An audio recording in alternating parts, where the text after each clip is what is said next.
Ama gel indimden danış. I was an English teacher and translator about 21 years. Okay? Okay. Dünyanın 21 ülkesinde işlemişim. 2 şehit bacısıyam. Aynen. Balam yorgan döşeklerdi, ona göre düzler diye. Allah çömeği. Bu dakika diğer adamı alıp Allah kömeği olsun, canım da kurban prezidentime. Ama versin gedim sarı torpaktan, samandan ardında kerpiç kesim. Ayda 160 fatih keresi veririm. Bana dünyanın yerse böyle bakımda papağım düşer. 110 kilo çekisi 1,49 boyu oğlum 9 ildi.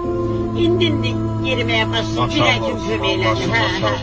Allah Ömrünü şefasından ne? Bir tane de 12 yaşında balası var. Neyniyim?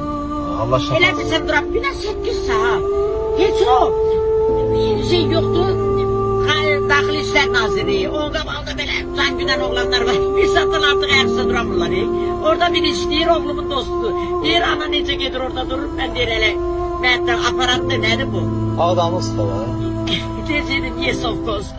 Yani çok şeyler yapmışlar. 15 yıl bunu atmışlar. Neyiniyim?